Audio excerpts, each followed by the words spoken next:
Na habari za wakati tena mpenzi mfuatiliaji wa Angel TV, ni siku nyingine tena Angel TV tunakusogezea habari za ulimwenguni kote. So siku ya leo bwana, tutakusogezea habari kutoka pale nchi jirani, nchi ya Zambia, kwa Rais Hakainde. Tunakusogezea habari kutoka kwa wenzetu majirani kabisa hapo ng'ambo na Konde.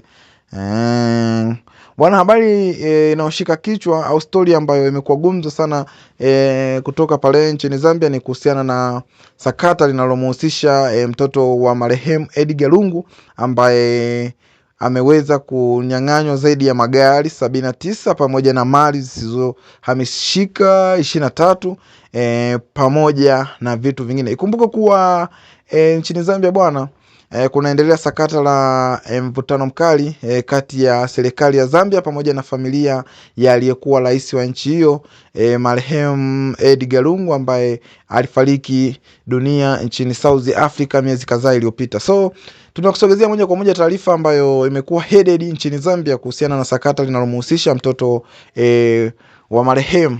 Mahakama ya uhujumu uchumi na fedha nchini Zambia imetoa uamuzi mzito wa kisheria kwa kufuatia mali mbalimbali zinazodaiwa kumilikiwa na Dalisto Lungu, mtoto wa rais wa zamani wa nchi hiyo marehemu Edgar Lungu. Uamuzi huo unahusisha magari 79 pamoja na mali zisizohamishika 23 ambazo mahakama imeamua kuwa zilipatikana kupitia shughuli za uhalifu na hivyo hazistahili kubaki chini ya mmiliki binafsi. Kwa mujibu wa taarifa za mahakama, hatua hiyo ilichukuliwa baada ya maombi rasmi kuwasilishwa chini ya kifungu cha sheria namba 29 cha sheria kutaifisha mapato ya uhalifu namba 19 ya mwaka 2010. Sheria hiyo inaruhusu mamlaka za Zambia kuomba mahakama kutaifishwa kwa mali hizo zinazoshukiwa kupatikana kwa njia haramu hata kama hakuna hukumu jinai dhidi ya mhusika. Utaratibu huu unajulikana kama kutaifisha mali bila hukumu ya jinai na lengo lake ni kuzuia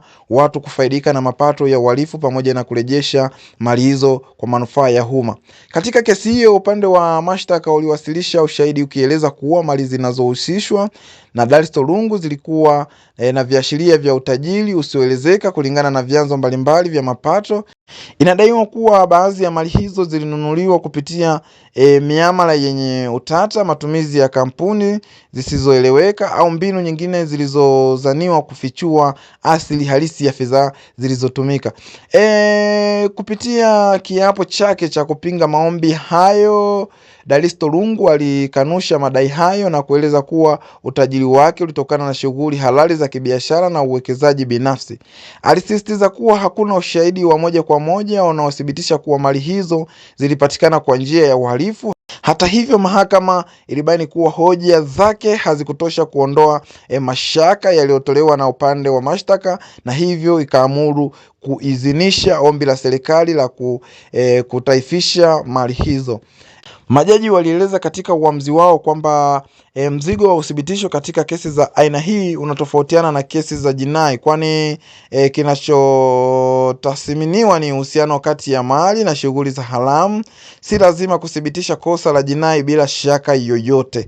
Mahakama ilisema ushahidi uliowasilishwa ulionyesha kwa kiwango kinachokubalika kisheria kuwa mali hizo zilikuwa mapato ya uhalifu au zilihusishwa na vitendo vya kifedha visivyo halali. Mpenzi mtazamaji wa Angel Update, hiyo ni story kutoka pale nchini Zambia. So usisahau kucomment na kusubscribe. Kumbuka kuwa uamuzi huo umekuja katika kipindi ambacho Zambia inaendelea kuimarisha vita dhidi ya rushwa, utakatishaji wa fedha, matumizi mabaya ya madaraka, hasa kufuatia mabadiliko ya kisiasa katika miaka hivi karibuni. Serikali imekuwa ikisisitiza kuwa hakuna mtu aliye juu ya sheria bila kujali hadhi yake au uhusiano wake na viongozi wa zamani. Aidha, hukumu hii imetolewa takriban miezi 4 tangu kifo cha aliyekuwa rais wa Zambia Edgar Lungu aliyefariki dunia alipokuwa akipatiwa matibabu nchini Afrika Kusini. Tangu kifo chake kumekuwa na mvutano kati ya familia yake na serikali kuhusu taratibu za mazishi, hususan mahali ambapo mwili wake unapaswa kuzikwa kutokukubaliana, huku kumesababisha kucheleweshwa kwa mazishi yake, jambo ambalo limeibua mijadala mikubwa kisiasa na kijamii ndani ya nchi hiyo ya Zambia, nchi majirani zetu hapo. Wachambuzi wa masuala ya kisiasa na sheria wanaona kuwa kesi dhidi ya Dalisto Lungu ni sehemu ya mwelekeo mpana wa kuwajibisha watu wanaodaiwa kufaidika na mifumo ya zamani ya utawala. Hata hivyo, wengine wanaona kuwa hatua kama hizi zinaweza pia kutafsiriwa kisiasa na kuongeza mkanganyiko wa kisiasa nchini Zambia. Kwa sasa haijabainika wazi ikiwa upande wa utetezi utaamua kukata rufaa dhidi ya uamuzi huo. Wataalamu wa sheria wanasema bado kuna uwezekano wa hatua zaidi za kisheria kuchukuliwa ili kupinga au kupunguza athari za kutaifishwa kwa mali hizo. Wakati huo, mamlaka za Zambia zinaendelea kusisitiza kuwa hatua hiyo inalenga kulinda rasilimali za taifa na kuimarisha uwajibikaji katika usimamizi wa mali za umma. Kesi hii imeibua mjadala mpana kuhusu uwiano kati ya haki za mtu binafsi na wajibu wa serikali katika kupambana na uhalifu wa kifedha. Wengi wanatazama kuona athari zake kwa kesi nyingi zinazofanana katika siku zijazo. So mpenzi mtazamaji wa Angel Update kutoka kila sehemu ulipo, haya ni mambo ambayo yametokea pale nchini Zambia, nchi ya majirani zetu.